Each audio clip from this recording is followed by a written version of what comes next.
This is Rob Van Dam, and you're watching Cold TV. Bam!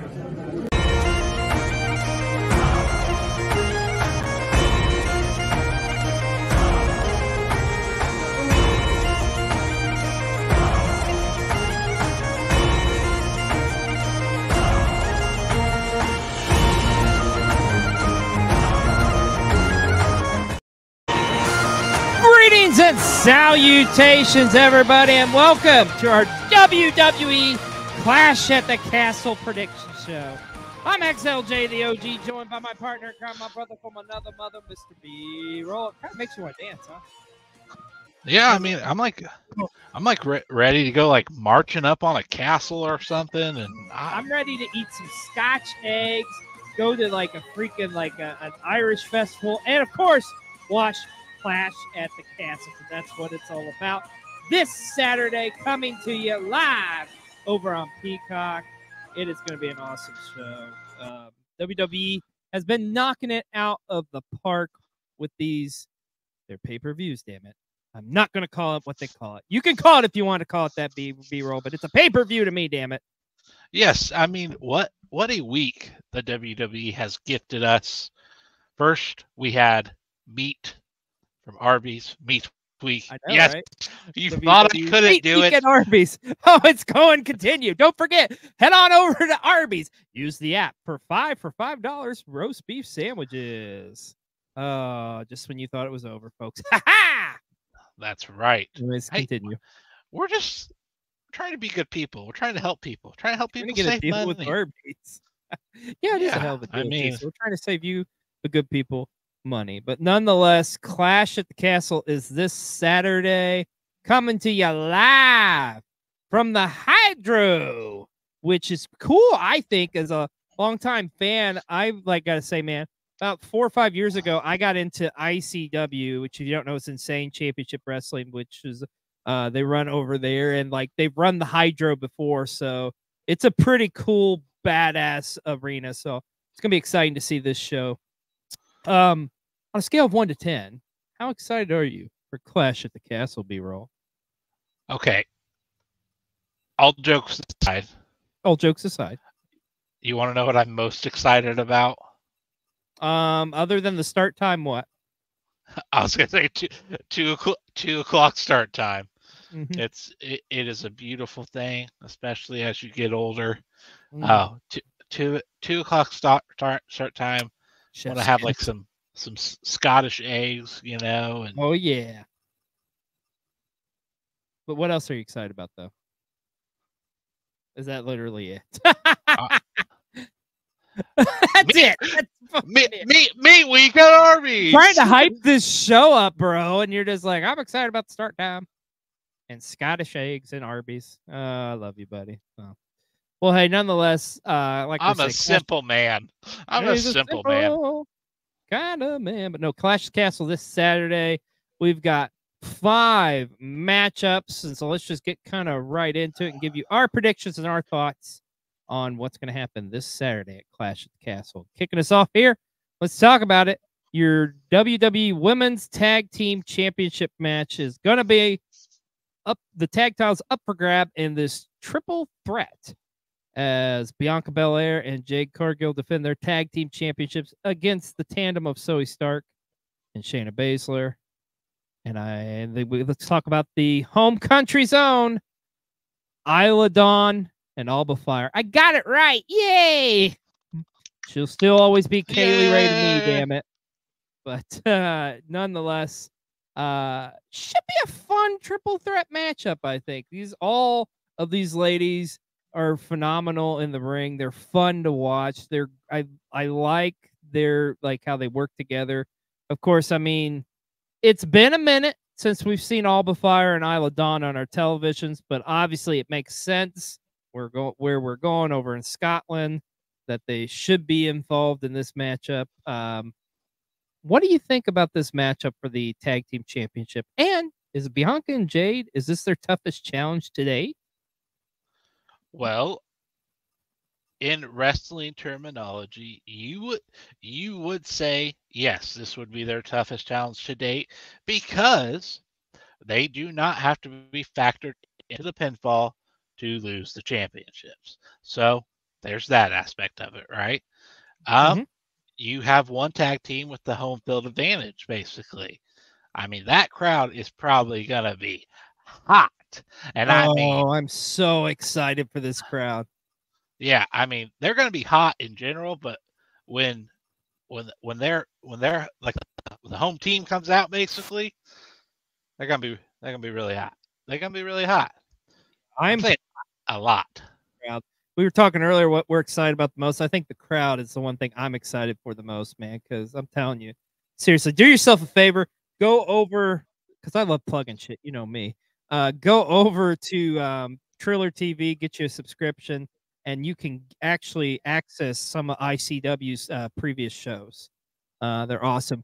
Watch like any of the Fear and Loathing shows, especially the ones that are from the Hydro, man. It's so fucking good, and you'll see that type of crowd. But nonetheless, we're talking Clash of the Castle here. Yes, yes, and we have Zoe Starks and Shayna Baszler, who are Oh yeah, they are two bad mamma jammas. Would not want to meet either one of them in a dark alley because I definitely would not win. especially if Shayna's getting served stew, then she's really gonna fuck you up. If you know, you know. If you know, you know. You know, but this is a prediction show. Mm-hmm. The people come for the predictions, right? Yep. So We've the talked question about is, we've talked can the about champs the retain? right? Can the champs retain? Who? You know, I would love a good, feel good homecoming for Alba Fire and Isla Dawn, especially with the events of Alba Fire's mother recently passing away tragically. Thoughts and prayers there, but I think the champs retain. They are just too good, too powerful, too strong, and I think ultimately for the story involved here, cause right, ultimately, what do we want to get to? We want to see Jade versus Bianca at some point, right? Yeah. So Right. it's gonna be a better story if they have success together, and it becomes more shocking when one of them eventually turns on the other, and Yeah. yeah, Yeah, I agree. I think it's too early on in their reign to drop those belts. Not gonna be shocked if the hometown heroes do pull it out, but I think at the end of the day, yeah, Bianca and Jade retain. I just I can't see them dropping the belts already. But you know what they say never in the world of professional wrestling. But nonetheless, it should be an awesome matchup. I mean, because you could make the argument that it's them losing the belts that causes them to spiral. Yada yada yada. Yeah, but I don't. Do you think they pull the trigger on that just yet? I see. I feel like. I mean, it's definitely that matchup is not. No disrespect. It's not a SmackDown match. It's not. It's not going to be a match you see on. Like one of the Saudi shows. I don't think that is a WrestleMania style matchup. And you could say SummerSlam too. And yes, SummerSlam isn't that far away, but I don't think it's going to happen anytime soon. I think they're going to go with this the rest of the year. I think they'll be the champs going into next year, honestly. And that's when we see the downfall right around WrestleMania season. But anything can happen. I'm completely right there with you. Mm-hmm. I mean, I would be, if they were planning the match for SummerSlam, in theory, this probably would be the time to pull the trigger on it. Selfishly, as someone who's going to be at SummerSlam, I'm like, yeah, let's do this. Let's go. But we're making picks here, so we're both saying champs retain. Yep. Now, this next one I find very compelling and intriguing. Sami Zayn to put his Intercontinental Championship on the line against Chad Gable, Master Gable, a one-on-one matchup for Chad Gable. But what is interesting about this is the scenario that is taking place behind the scenes in real life. Because as we all know, especially if you follow us on PW60, which airs every Monday here on Cold TV, 7 p.m. Eastern, 4 Pacific, you know that Chad Gable's contract is pretty much virtually up with the WWE. Matter of fact, he's pretty much working on borrowed time as far as we know. So a major incentive to re-sign him would obviously be to give him a run with the Intercontinental Championship. So the question is, does Chad Gable finally win the Intercontinental Championship from Sami Zayn at Clash at the Castle? What do you think? How do you think this matchup's going to go? Okay, so first off, let's time travel. Well, I don't know if it's really time traveling because I think they're happening different times in the year. I think. I don't remember. I've slept since then. Clash at the Castle last year for the Intercontinental title. We got 2 years ago, but yeah. 2 years ago? Yeah. Man, time flies when you're having time. It was at your first, the last one, put it in perspective, the last one of these was your very first All Out. Oh. Yeah. Wow. Time flies when you're having fun. Yep. But we had the classic Gunther versus Sheamus. What a barn burner. How brutal that match was, right? Okay. Yeah. We're not going to get a meat fest out of these two, but we are going to get a damn good wrestling match out of these two, I do believe. Oh, yeah. But, yes, I said but, I am calling for some shenanigans. I say shenanigans will be afoot. We will have a debuting new faction group, whatever you want to call it. The Creed brothers and Ivy Nile are going to be the new Alpha Academy or Alpha Academy 2.0 or whatever they want to call it. Interesting. Okay, I can dig it. So are you telling me pretty much that Chad Gable is walking out the Intercontinental Champion? Yes. Thank you. Yeah, I think here's the way I feel about it. I mean, obvious reasons, like it makes sense especially if you're wanting to re-sign him. But I also think too, as far as this story has progressed and where it's went, if Chad Gable doesn't win here, like where does he go from here? I mean, we've teased it for long enough. You know, we've had some matches here and there. The story's been building for months now. You know, obviously he couldn't beat Sammy to qualify to go to WrestleMania. Could not beat Sammy in his rematch. Didn't win in the triple threat. Like, if he loses this matchup, and assuming he's staying in WWE, what do you do with Chad Gable next? I mean, yeah, I guess you could have him kind of like the fallout from Alpha Academy and feud with Otis or whatever.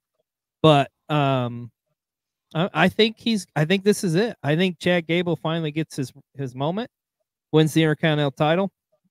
I don't know about the that faction's coming. I definitely think they're coming. I just don't know if they're going to pull the trigger at Clash at the Castle.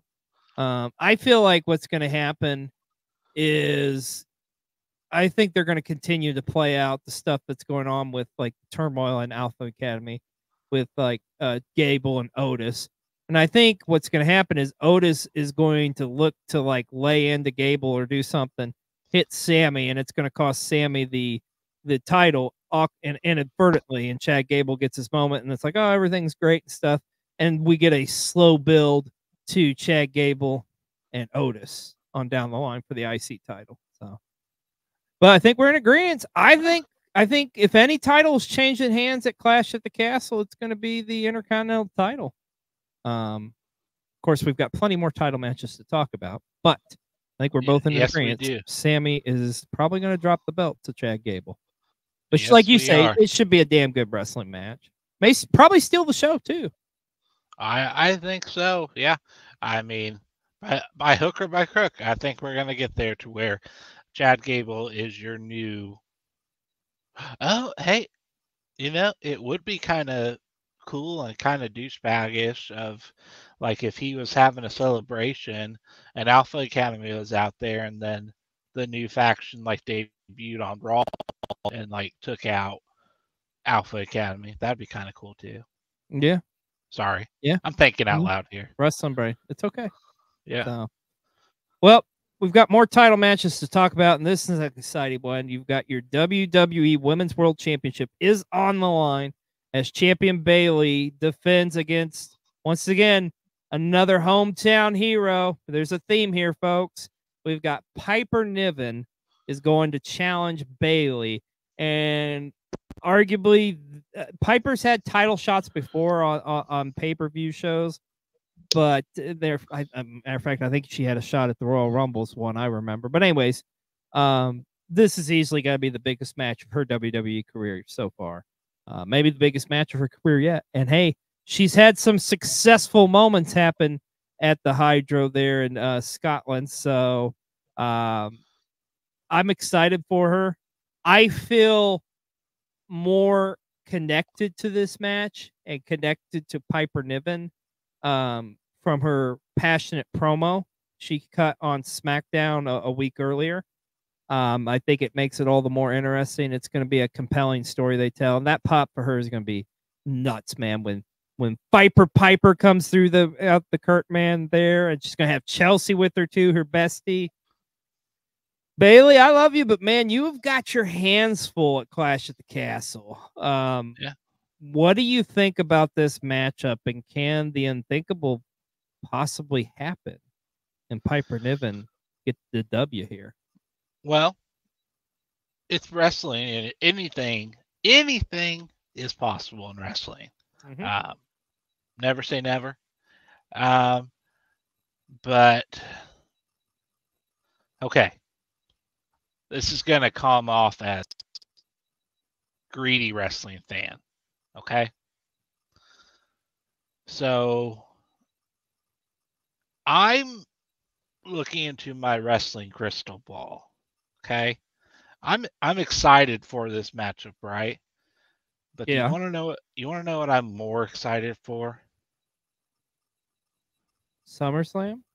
No. Well, I am more excited at the possibility that what if this led to Chelsea Green somehow getting a title shot against Bayley? Oh, get revenge for her bestie? Yeah, but I don't think I love Chelsea, but I don't if Piper doesn't do it, I don't think Chelsea's going to do it. I mean, they did wrestle on SmackDown already, but I don't think it was for the title though. Right. I'm not saying she would win. I'd be down for a more of a Bayley Chelsea Green feud. Well, I think honestly, I think the way this is going and being set up, I think we're getting Bayley and Nia Jax at SummerSlam's the way this is going. Yeah, probably. So, yeah, leave it to Nia to crush all my hopes and dreams. You're welcome. Love it. Love the hometown hero here. I'm pulling for. This is hard for me because I love both these women. I mean, they are both. I mean, they're so damn good. Like, and this should be another classic. I really hope this really puts a lot of eyes on Piper Niven. I mean, she's an incredible competitor who should get so much more credit than she does. I mean, the tag team with her and Chelsea is great and all, but like the Piper Niven is a main event top tier talent, and I'm hoping this matchup proves that to the rest of the. Are we still calling us the WWE Universe? Is that okay? Is that kosher? WWE Universe, whatever. But at the end of the day, I think Bayley retains the title. I completely agree. But yeah, we will see where we go from down the road here. Mm-hmm. But I am excited for this match. it's just, we alluded to it with the Amplifier and Isla Dawn. It's just so freaking cool, and like the pop's gonna be just so freaking cool, and Oh yeah. like you feel that, like, as you're Yeah. watching it, even through the television, you feel that, like, man, like I think of Backlash a couple years It's gonna ago. be a goosebump Yeah, inducing entrance for sure when Piper Niven comes out to face Bailey at Clash at the Castle. So yeah, it's gonna be pretty dope. Well, another title match, and this is a big one. The WWE Championship is on the line as Cody Rhodes defend his championship in a rematch from Backlash against the phenomenal AJ Styles. AJ gets his rematch, but at what cost? It is going to be an I Quit match. This is already a loaded show, but damn, this is going to be like, how do you up the ante from the Backlash match, man? I mean, these two guys can definitely do it, but this match is going to be off the charts. Like, once again, could easily be the match of the night. I mean, what do you think of this matchup? The fact that it's an I Quit matchup. How crazy do you think this match is going to get? yeah. I mean, so is it kind of weird that this match kind of has, like, to me at least, it has like sleeper potential, because like I don't feel like it's on the card, but like I don't feel like it's the Focus. focus Well, the of focus the is card. on all the hometown heroes, I think. And we'll talk about Right, that, yeah. especially in the last matchup here. But yeah, I mean, I think that's what the focus of Right. this show is, and that makes sense.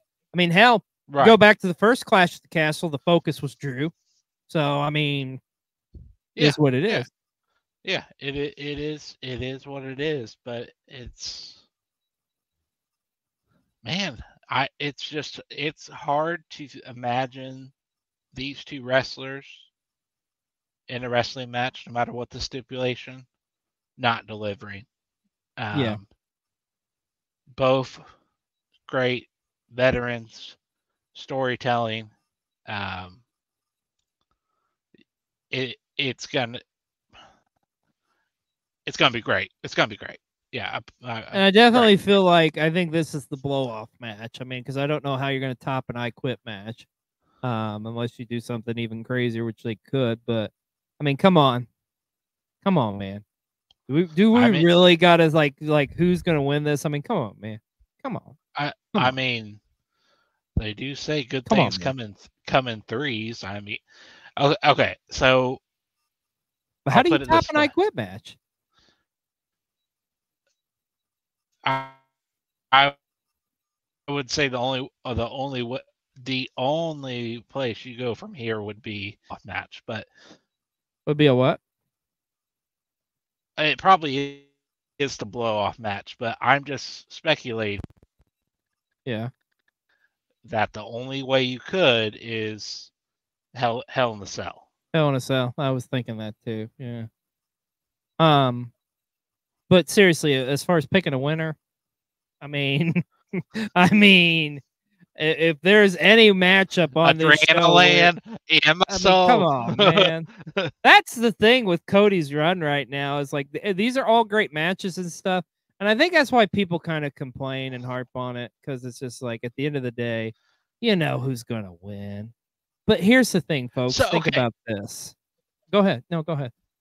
I was gonna say, I'm glad you said something about complaining about title runs, because I kid you not, and I'm not even like actively going out looking for this stuff.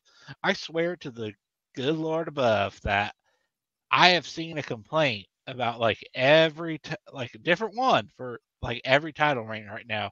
Like there was a post about how terrible Damian Priest's title reign has been, and yada yada yada, and just all every single one. Like just like it's like just shut up. Yeah, just let him cook. Although I will say this, and we'll talk about it. I may be a little bit argumentative side on the Damian Priest one, but anyways, nonetheless, I mean, Cody's been defending this thing every month at every show, pretty much at the big shows. Let the man cook. Here's what I was gonna say though. This guy, look what Cody Rhodes did. Cody Rhodes defeated the unbeatable. Man, that story. We know the story. We know how fucking amazing it was, right?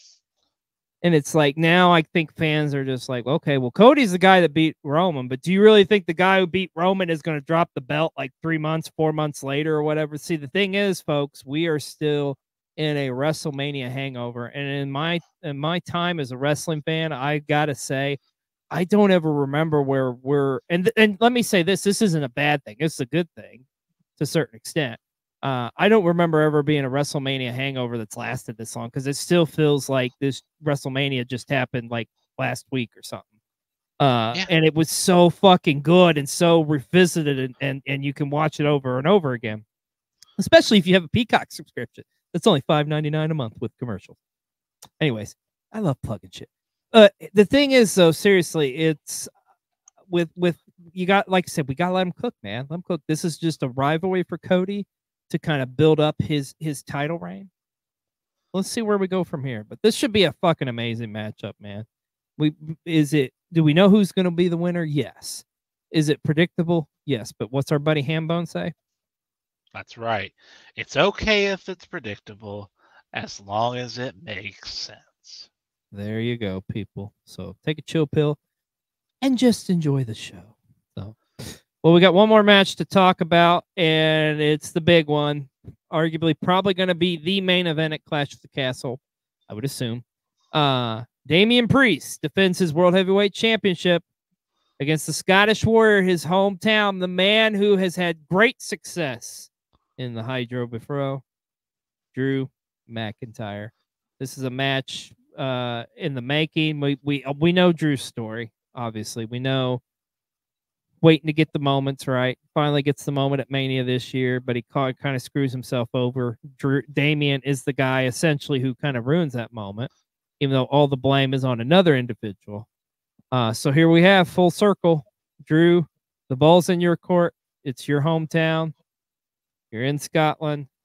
You're going against Damian Priest. Does Drew McIntyre finally get his moment against Damian Priest, you think? How do you think this is going to go? Because I think, honestly, man, out of all the matchups going on to this show, to me, this is the one on paper. It seems like obvious what's going to happen. But when you really think about it, I don't have any idea how the fuck this is going to go. I mean, I kind of have an idea, I think, what's going to happen. But I can't see Damian already dropping the belt. But it's like in his hometown. I mean, what do you do like, here? It's like, what are you gonna do to the guy? Like, are you gonna screw Drew over 2 times at Clash at the Castle?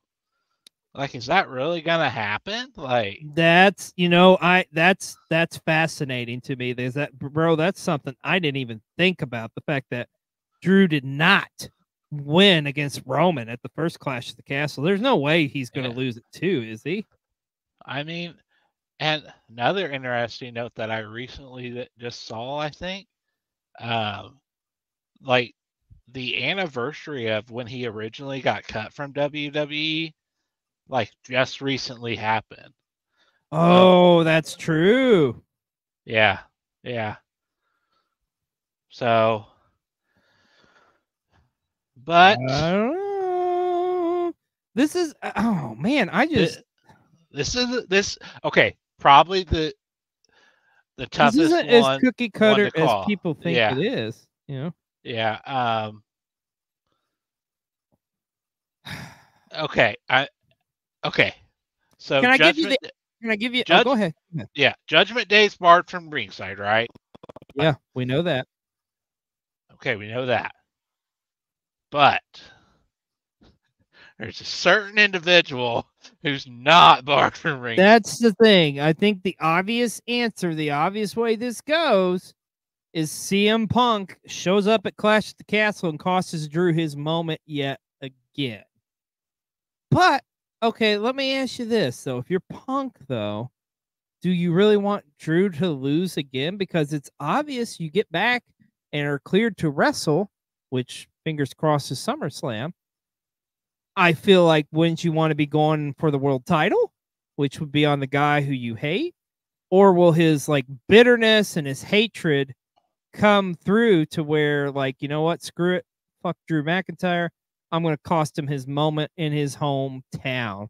I mean, that would be pretty. It's one thing to cost him at WrestleMania, but to cost him like this moment in his hometown, man, that is very interesting set of circumstances, to say the least. What do you got on this, B-roll? What do you think of that aspect of it? Does Punk ruin the homecoming for Drew McIntyre? Yeah, I mean, I think it's definitely within the realm of possibility. So, okay, I know I was calling for shenanigans earlier, right? With the Chad Gable, Sami Zayn match, whatever. Mm-hmm. But you know what? Because here's what I'm saying: we're not going to get shenanigans twice. I don't think. It could happen, but. Oh, I think 100%. If we get shenanigans, it's in this matchup. It's not in the Gable one. Yeah. So, or I say, I personally, I think the finish I suggested, like with Otis, I think Otis is going to be a key part of that finish. But anyways, I'm sorry. Go ahead. Right. So, either way, it didn't change my pick for that one. But for this one, if there are shenanigans in it, it very does much change my pick. And yeah, I think CM Punk interferes. I think he ends up costing Drew the match. And I think Damian Priest, by the skin of his teeth, retains. And which ultimately, that even helps the Judgment Day, though, because Damian Priest can still be like all high and mighty, right? And like he barely skated by, right? But yeah. So I think CM Punk interferes. I think Punk interferes for sure. This is the toughest one on this card to pick because it's just like I can't. This would technically be Damian's like second title defense on like a pay-per-view, and I can't see it. Only in his second defense, he's already dropping the belt, but I can't see Drew losing this matchup, at least clean, you know. And we talked about title reigns earlier, and Damian Priest. People complain about. I love Damian Priest, and I only say this as a Damian Priest fan, but I feel like this title reigns for him so far has been very underwhelming. But I think it's because more of the focus isn't so much on the belt, more of the focus is on the Judgment Day storyline and whatnot. And they've got to build him up as like he's the champion, he's the top dog, but it's also like he is kind of like, you know, I'm doing this on my own, whatever. But reality is he's not. He'd pretty much be fucked without Judgment Day. So it makes it look like a weak title reign, to be honest. But once again, this is a scenario, gotta let him cook. So, so you're taking Priest to retain on this one. I am. Okay. Here's what I would love to say.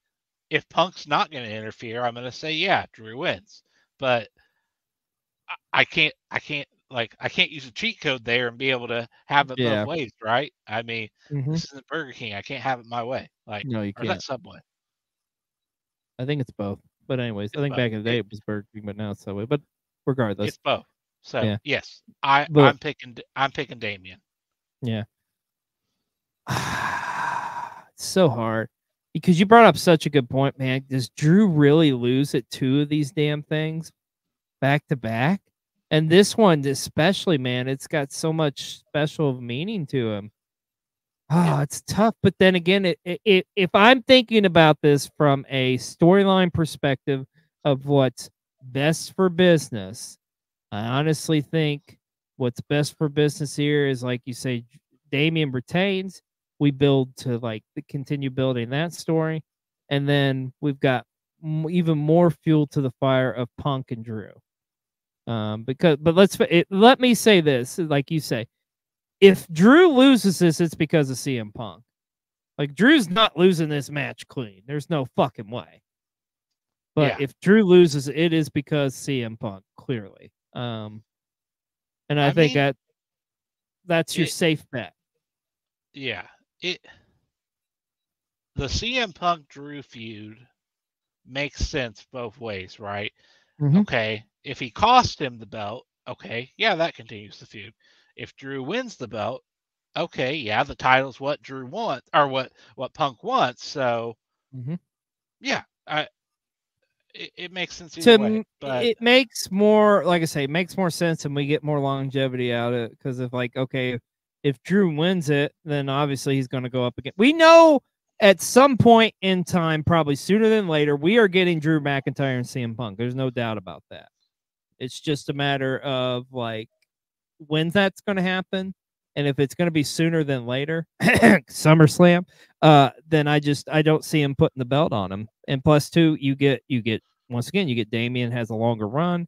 You got some more stories to tell, and there's also too in the back of all this. Keep in mind, as the stipulation, Gunther is supposedly guaranteed a shot at this World Championship at SummerSlam. So who knows what's going to happen, man? Anything can happen, like we say in the world of pro wrestling. But I'm like you. I think it's got to be. I think Priest retains, but nonetheless, Clash of the Castle.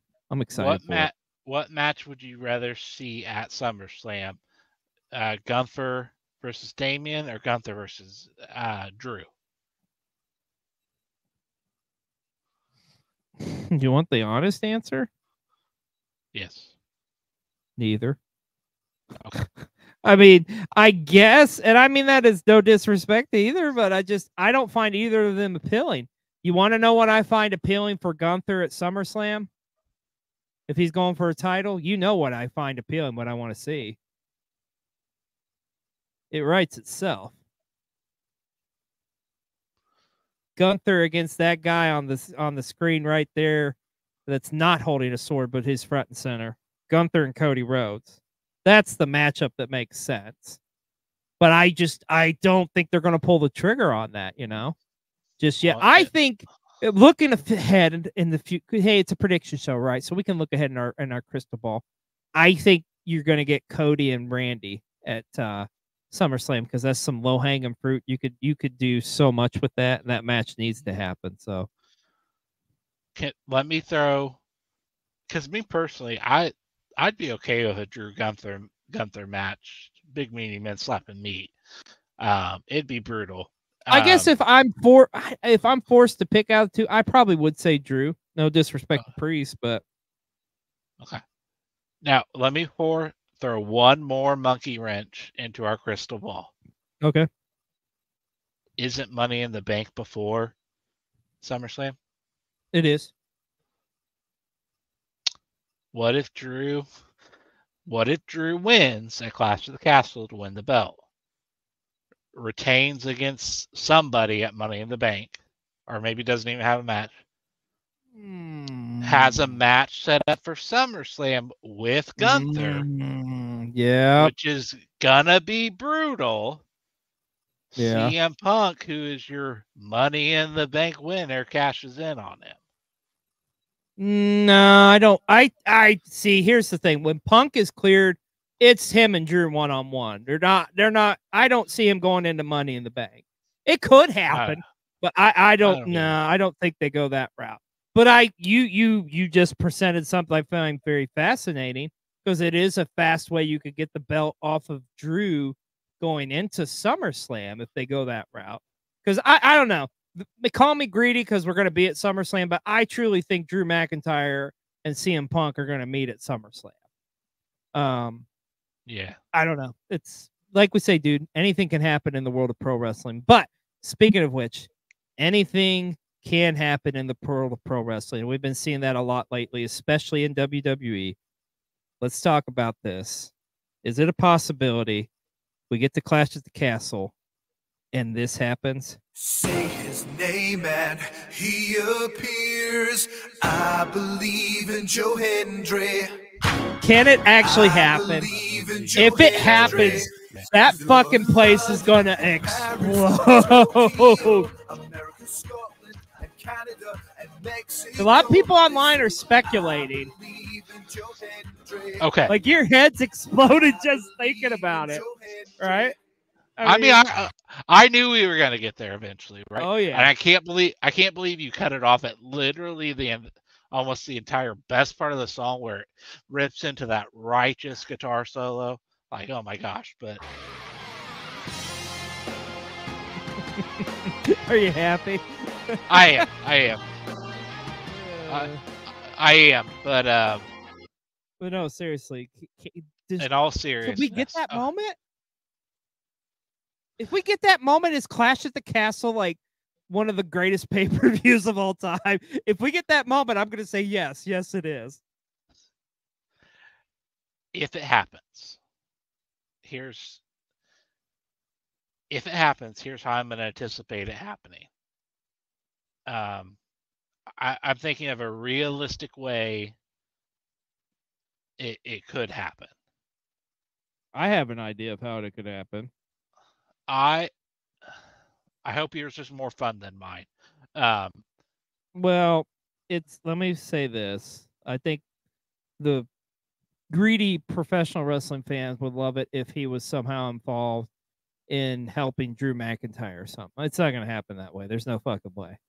Yeah. How could it happen, though? Okay. How it could happen is I think you get like some chicken shit heels, like a Grayson Waller and Austin Theory come out, cutting a promo or something about Scotland, blah, blah, blah, whatever, and then we get Joe Hendry. Yeah, okay. That could happen too. I like your idea. Let me turn the volume down a little bit and let me be more of the glass half empty type of guy. Okay. And I would say if it happens, maybe we kind of get it like more of like how they did Julia at NXT Stand and Deliver, where they just kind of like show her brother. Brother. No, you're done. You're done. Let me finish. Because if that music doesn't hit in the arena, it's pointless. Go on. I'm sorry. But let me finish. But what if they announced, I'm just going off of recent events, what if they announced that he was going to be a part of that battle royal for the NXT title on Tuesday? That's very viable, but listen to me. You do not have Joe Hendry in the front of the crowd waving at people like, hey, it's Joe Hendry from TNA. Like, if you are having Joe Hendry appear on WWE television, they are going for the pop. And the pop is going to be, if his music hits, it's in the fucking song. Say his name and he appears. I believe in Joe Hendry. But listen, also though, and why I'm going with the NXT route too. I mean, I like what you're saying. Here's the thing, B-roll. Let's combine our ideas. Okay. Let's say you get the chicken shit heels coming out talking shit, and then the music hits. Joe Hendry comes out, does his thing, and then the announcers say something like, "Oh, and Joe Hendry's going to be in the Battle Royal this Tuesday on NXT." There you go. Everybody's happy. It works out. You make your announcement. It makes sense. That's how it should go if they're going to do this. Papa H is listening. He's listening. Yeah. He watches our shit. He loves our shit. Yeah, he does. It's where he gets all his good ideas. Oh yeah. I'm going to be really greedy here, though. Let me throw one more thing at you here on this. Let's say we go that route. And how about what if we, instead of, it's not going to happen, but I'm going to be greedy as fuck here. Let's say like they're talking shit like a Grayson Waller and Austin Theory, and then down to the ring comes Grado, and like it's the Michael Cole and McAfee are explaining like who Grado is because the crowd's going fucking nuts, right? And due to licensing, they probably won't have like a prayer playing, but goddamn if they did, I would pop the fuck out. But then you get him coming out, and then the Theory and Waller beat him down, and then say his name. He appears. I believe in Joe Hendry. That happens. Oh my god. That's a fucking pro wrestling fans' wet dream coming true right there, man. Let me just say this.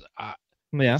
If that's happening, if that's already planned, I would already hope that the Hydro Arena there, they already have quotes for what a new roof's going to cost, because that roof is literally going to be blown. That's the thing. I feel strongly, and once again, maybe this is just my greedy wrestling fan, but because ICW is such a staple there, and where they're going, and the fact that there has been an active, positive working relationship with ICW in the past, I feel like ICW is heavily going to be involved in this Clash at the Castle show.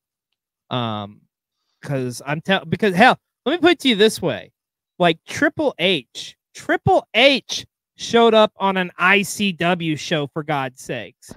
Actively came out in ring and kind of like cut a promo about how awesome ICW was. I think something just surfaced today, or the timing we're recording this. Paul Heyman did a one-man show over there, and he is putting over Mark. I'm sorry, I forget. I think it's Mark Davis is his name, the guy who owns and runs ICW. Like I say, I truly believe ICW is going to be heavily like mentioned, involved, or something to do in this show. And I think that's going to be fucking awesome, and they deserve to be, because they are an amazing promotion and company. Damn, we need to do a learning the ropes on them. So, but nonetheless, like we say, Clash at the Castle is this Sunday or this Saturday. There's so much that can happen. Hopefully we get some of these surprises. But I think the biggest and the coolest thing at the end of the day is seeing this event take place at the Hydro. That crowd is going to be, as the late great Pat Patterson said, banana. But I'm pumped for it, and it'll be here before you know it, my friend. Oh, one more before we close. Before we end the show here, go ahead. All right, I've got one more for you. Okay. I need one more prediction from you. Okay. Does Drew come out with a Claymore or no? Oh, the fucking sword thingy? Maybe, I don't know. Sure. I need a yes or no answer. Yeah, sure. Okay. All right, and that's gonna wrap it up for our Clash at the Castle prediction show. Everybody enjoy it this Saturday. It's gonna be a fun time. Well, I'm XLJ, the OG, joined by my partner in crime, Mr. B-Roll. And as always, please just don't forget to hit that like and subscribe button. Till next time, everybody enjoy Clash at the Castle.